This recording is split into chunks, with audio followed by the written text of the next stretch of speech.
Yeah, I was. Winning's hard, and we're going to take this win, and we're going to continue to work and get better. A lot of great things took place in the course of the game, and we'll get an opportunity to look at the film and make our corrections and decisions based on that.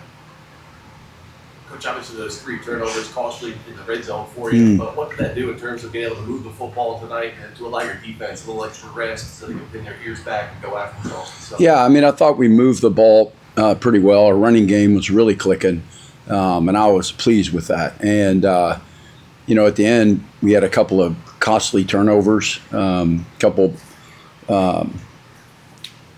not so good decisions potentially on one play, and we shot ourselves in the foot at times. We had some holding calls when we got down in there running the football, which put us in long yardage situations too, and kind of took us out of the game plan a little bit. But at the end of the day, we found a way to win, and second half found a way to stay on the field too.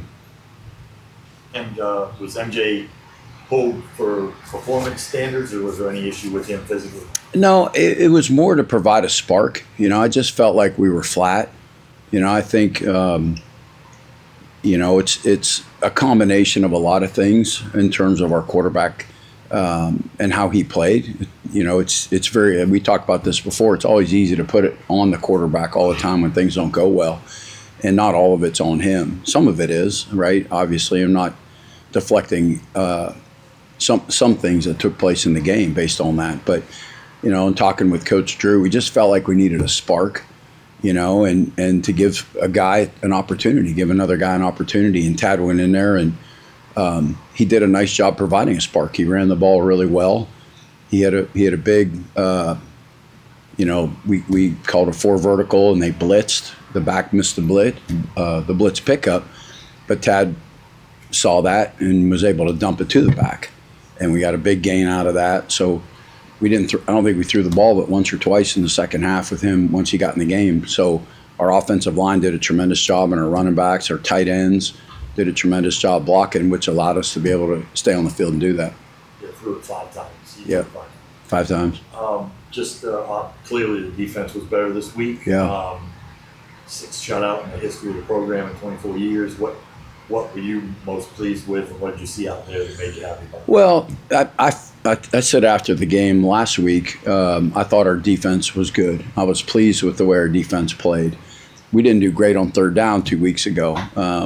I think we were better on 3rd downs. We pressured the quarterback. We got some sacks. We got a turnover.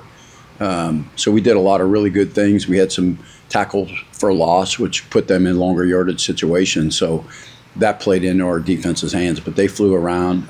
They did a tremendous job tonight. So back to your running game, I noticed when I was watching Simpkins, he has a lot of patience, and that's something you can't teach. It's natural instinct. How is that valuable to your run game schematically? Yeah, we always tell our guys slow through, fast, or slow to, fast through, right? Slow to the hole, fast through the hole, right? Let it develop. And Javen's really good at it. It's one of the things. He's got tremendous vision, as does Dom, nicely. You saw some good things with Dom, Javon Edwards.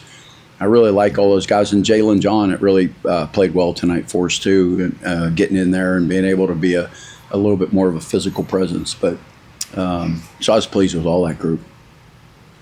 I assume you believe you guys will have to be better next week to East Carolina. Yeah, East Carolina's a good football team. There's no question about it. We're going to have to definitely be better, offensively in particular.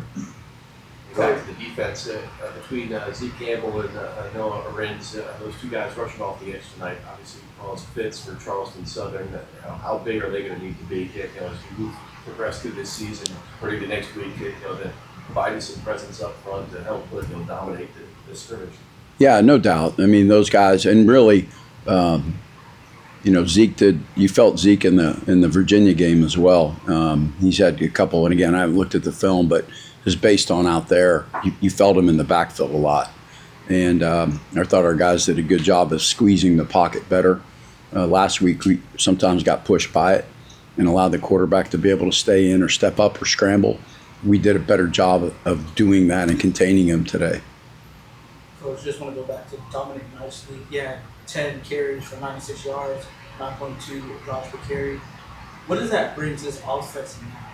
Yeah, he's got great vision. Probably our fastest running back in terms of the ability to make a big play.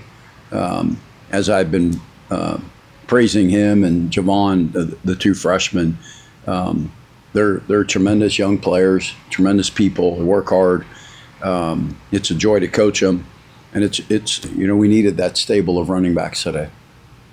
I just want to flip side of the ball real quick. Charleston Southern's quarterback was 9 for 18, 48 passing yards.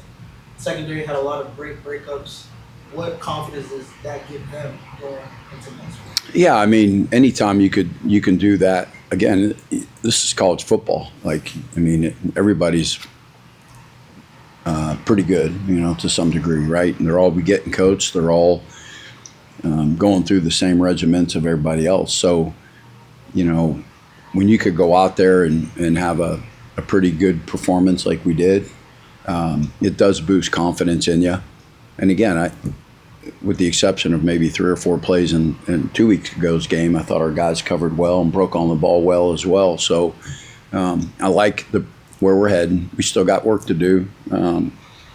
We got to be more consistent. We can't turn the ball over. I mean, that's the biggest thing. And every year I've ever coached, when you turn the ball over, you lose. And we were -3 today or 2 today, and that's why it was, And we can't do that. Can't do that. We got to be much better with that. And it starts with the quarterback. We can't have interceptions. And we put a couple of them on the ground today too. We were fortunate to recover them. You said that when you called Tad's number to provide a spark, obviously he leads two scoring drives in the fourth quarter.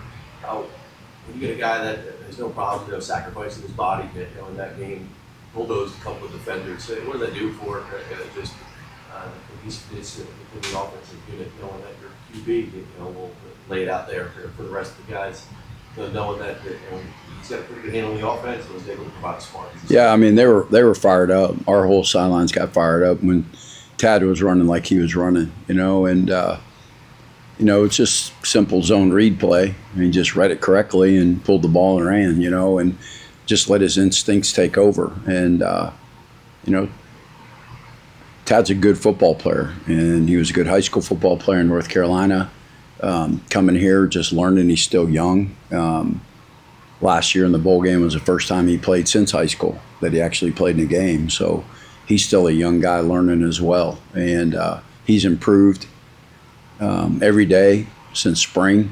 He's come a long way since spring, and Coach Drew had a lot of confidence in hey, let's throw him in there and see what he can do.